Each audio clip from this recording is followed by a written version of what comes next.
Saudara, insiden duka kembali terjadi di dunia pendakian, utamanya di Puncak Kartens, Papua. Dua pendaki yang merupakan sahabat dari SMA yang mendaki dan akhirnya meninggal dunia karena terkena hipotermia. Elsa Laksono dan Lili Wijayanti Bugiono asal Jakarta dan Bandung. Dan saat ini informasinya, jenazah dari dua pendaki yang meninggal tersebut sudah dibawa ke Jakarta untuk kemudian disemayamkan. Nah, kita ngomongin soal hipotermia dan juga AMS. Yang mungkin menjadi pertanyaan banyak orang, apakah hipotermia dan AMS ini hanya bisa menerpa orang-orang yang sering ke gunung dalam keadaan dingin dan lain sebagainya. Kita akan ngobrol dengan spesialis penyakit dalam, sudah bergabung bersama kami, Dr. Gerald Toreh. Selamat siang, Dok. Apa Selamat kabar, Dok? siang. Baik, luar biasa, Pak. Oke, Dok, mungkin bisa dijelaskan terlebih dahulu, Dok. Ini banyak awam yang mungkin tidak paham mengenai apa itu hipotermia dan juga AMS ini, Dok. Oke. Kita tahu sendiri bahwa hipotermia adalah suatu kondisi ketika suhu tubuh turun secara drastis hingga di bawah 35 derajat Celcius. Yang dimana kita harus tahu bahwa suhu normal manusia itu sekitar 36 sampai 37,3 derajat Celcius. Dan tubuh pada dasarnya itu kalau bisa para pemirsa ketahui bahwa pada saat dasarnya itu pada saat tubuh terpapar dengan suhu dingin, maka eh, tubuh akan melakukan mekanisme untuk membakar lemak untuk menghasilkan panas. Tetapi pada kondisi suhu dingin yang terus-menerus dan ekstrim itu dapat mengganggu mekanisme tersebut. Oke, Dok. Berarti kalau untuk bahaya dari hipotermia itu seberapa bahaya dibandingkan dengan mungkin penyakit-penyakit lain begitu? Oke, hipotermia itu seberapa bahaya? Jadi tingkat kematian hipotermia yang diakibatkan oleh hipotermia di rumah sakit itu sekitar 12%. Tetapi pada kondisi-kondisi pada pendakian dan lain sebagainya itu kita masih belum mempunyai penelitian lebih lanjut. Tetapi kita harus tahu bahwa hipotermia itu kalau tidak ditangani dengan cepat maka akan menimbulkan bahaya, yaitu bahaya kematian. Ya, dokter, berarti untuk resiko dari hipotermia ini sampai dengan kematian begitu ya. Nah, untuk cara mengetahui ciri-ciri orang terkena hipotermia dan AMS ini bagaimana, Dok? Oke, baik. Jadi kita harus tahu dulu pertama hipotermia itu ada gejalanya. Nah, gejala hipotermia itu dibagi tiga, gejala ringan, sedang, dan berat. Di mana kalau gejala ringan itu kita terpapar suhu kurang lebih 32 sampai 35 derajat Celcius. Yang di mana pada kondisi gejala hipotermia ringan itu penderita akan merasa menggigil, mati rasa, napas cepat, mengantuk, denyut nadi yang cepat, dan kurang respon. Sedangkan pada kondisi hipotermia sedang, itu kita terpapar dengan suhu 28 sampai kurang lebih 32 derajat Celcius, di mana gejala yang terjadi adalah penurunan kesadaran, napas lambat, tidak dapat mengontrol urin atau inkontinensia urin, kita sebut dalam bahasa medis, kemudian tekanan darah yang turun, dan denyut nadi yang melambat.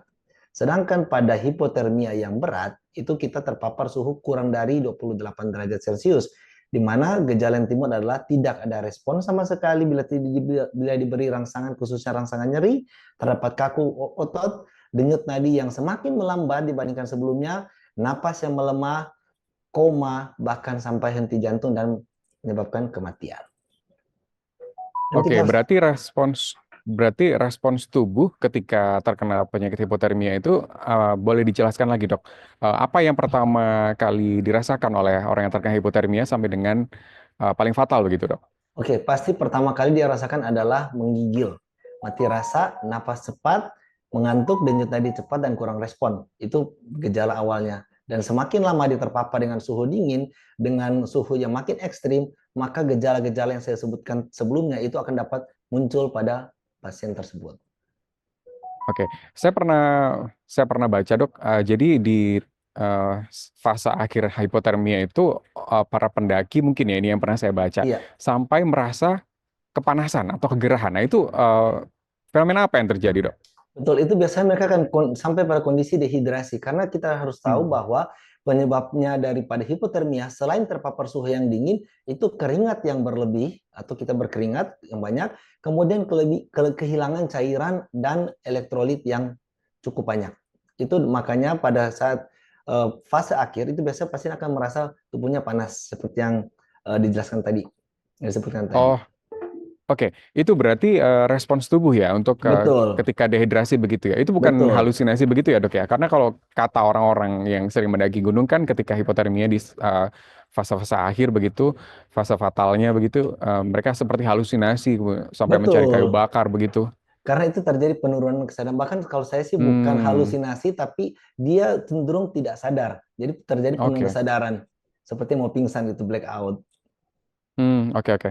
Nah, apa yang membuat orang ini bisa terkena hipotermia, dok? Karena kalau saya baca juga ternyata nggak hanya di tempat dingin orang bisa kena hipotermia. Apa saja penyebabnya berarti? Betul. Jadi hipotermia ini sebenarnya bukan cuman karena terpapar suhu ekstrim. Yang tadi kita katakan bahwa hipotermia itu kalau suhu tubuhnya itu di bawah dari kurang dari 35 derajat Celcius. Itu kita katakan hipotermia. Nah, kondisi apa saja yang dapat menyebabkan hipotermia? Jadi selain suhu yang ekstrim, terpapar suhu yang ekstrim dalam jangka waktu yang cukup lama, kemudian AC juga dapat menyebabkan hipotermia. Kemudian kita harus lihat bahwa pada penyakit-penyakit tertentu seperti infeksi berat, itu dapat menyebabkan hipotermia. Oke, berarti tidak hanya para pendaki saja yang kemungkinan terkena hipotermia, begitu ada beberapa faktor lain ya, dok ya. Nah, Betul. dok, kalau khususnya kita persempit lagi bagi para pendaki yang berada di gunung begitu, yang kalau untuk mitigasi juga cukup susah begitu ya. Apa yang harus dilakukan ketika rekan kita pada saat mendaki ini mengalami hipotermia? Boleh nggak ada step-stepnya begitu nggak? Ya, yang pasti kita harus tahu bahwa semua pendaki wajib mengetahui cara CPR yang benar. Karena pada kondisi tertentu itu membutuhkan yang namanya CPR pada saat kondisi teman kita atau para pendaki itu mengalami yang namanya henti jantung. Itu satu. Kemudian kita harus punya minuman yang apa namanya minuman hangat. Itu adalah pertolongan-pertolongan pertama, kain hangat, baju panas dan sebagainya. Itu harus kita selalu bawa karena pada saat kita mendaki cuaca yang ekstrim, kita butuh yang namanya minuman hangat. Kemudian perhatikan kondisi status cairan. Kemudian yang berikut lagi, bawa baju ganti. Apabila kita bajunya sudah basah, apalagi terpapar hujan, tolong segera diganti karena baju yang basah itu dapat meningkatkan resiko terjadinya hipotermia. Dan satu lagi, kita harus ingat bahwa usia memegang peran penting pada kondisi hipotermia. Paling sering dan paling rentan adalah bayi dan lansia. Itu paling sering dan paling rentan. Oke, berarti kalau misal kita hubungkan dengan yang terjadi di Kartens, Papua ini, dua pendaki ini adalah berada di usia kurang lebih 60 tahun begitu ya, Dok ya. Betul, Jadi dan itu masuk sangat lansia. beresiko ya. Betul. Hmm. Belum Nah, lagi kita nggak tahu nih, apa namanya, kedua pendaki ini ada penyakit-penyakit komorbid lain nggak seperti diabetes dan hipotiroid. Nah, dua penyakit ini adalah dua penyakit yang sering juga dengan sangat rentan terjadi yang namanya hipotermia gitu. oke. Hipotiroid. Apa tadi, Dok, komorbidnya diabetes dan hipotiroid itu bisa Hipotiroid. dijelaskan, Dok? Dan kenapa ini sangat rentan untuk terkena hipotermia, Dok? Karena kalau pada saat kondisi hipotiroid itu terjadi yang namanya gangguan metabolisme tubuh. Jadi tubuh menjadi lambat dalam melakukan pembakaran, melakukan metabolisme tubuh semua menjadi lambat. Sehingga pada pasien-pasien hipotiroid itu cenderung tidak tahan terhadap yang namanya cuaca dingin. Oke, berarti memang untuk menjadi pendaki harus banyak kriteria juga ya, Betul, kita ternyata harus dok ya, fit semua. harus fit semuanya. Oke, Betul. kalau penyakit lain, misalkan penyakit jantung itu ada golden hour atau golden time gitu ya dok ya, masa-masa masa-masa Golden terbaik untuk period, ya, menyelamatkan atau golden period ya, sorry saya betul. salah. Golden period dari hipotermia ini ada nggak dok? Kalau misalkan kita di pegunungan tuh butuh waktu berapa lama untuk evakuasi dan agar memperkecil resiko gitu?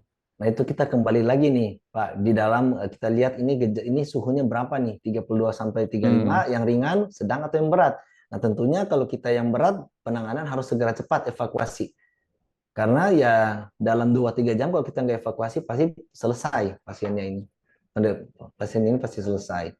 Dan itu pun terjadi di dalam kita merawat pasien di rumah sakit pun sering terjadi namanya hipotermia yang tadi saya katakan pada saat terkena penyakit infeksi kalau kita tidak cepat menangani maka pasien akan jatuh ke dalam kondisi yang berat itu pun sama terjadi. Jadi dan ingat yang tadi saya katakan bahwa para pendaki harus dibekali dengan pengetahuan tentang CPR atau basic life support.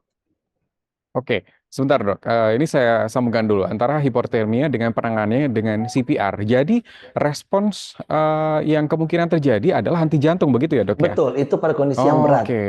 Mm, mm, mm. Pada kondisi yang berat akan henti jantung dan itu membutuhkan CPR begitu ya? Betul. Oke. Nah kalau misalkan soal hipotermia sendiri dok, kalau di sejauh penanganan dokter begitu, seberapa apa namanya? Seberapa besar eh, kesempatan untuk hidup begitu ketika menderita penyakit atau menderita hipotermia ini? Oke, kita lihat dulu nih dalam konteks di rumah sakit kah atau di luar rumah sakit nih. Kalau dalam rumah Boleh sakit, dua-duanya, Dok.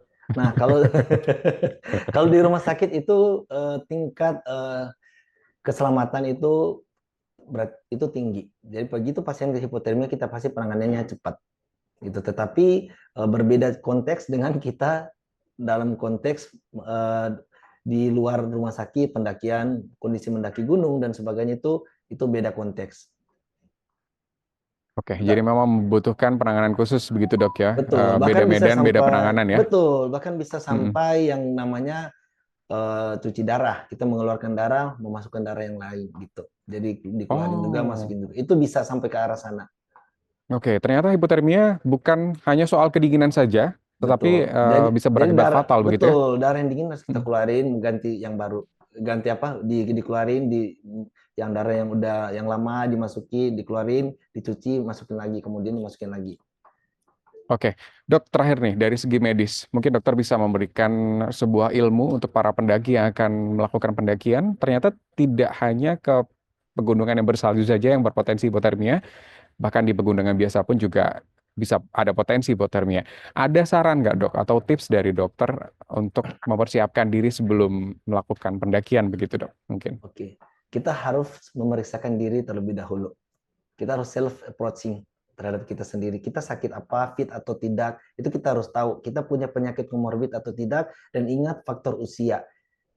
Faktor usia ini sangat penting. Kadang-kadang kita apa namanya? Saya lihat para pendaki kadang-kadang kan suka menaklukkan gitu gunung dan sebagainya, tapi tanpa melihat usia. Nah itu kita harus tahu medan dan tahu usia. Ingat lansia itu sangat sangat rentan. Itu satu. Kedua, penyakit komorbid itu sangat rentan. Jadi kita harus tahu bahwa saya ini dalam kondisi sehat. Jika kita dalam kondisi sehat atau penyakit komorbid kita terkontrol dengan baik, mungkin itu bisa. Yang kedua, kita harus belajar yang namanya basic life support untuk membantu apabila terjadi sesuatu di medan pendakian. Yang kemudian yang berikut adalah saya rasa sih para pendaki sudah tahu ya, pasti membawa baju dingin, sial, kemudian minuman-minuman yang dapat menghangatkan tubuh, kurang lebih seperti itu.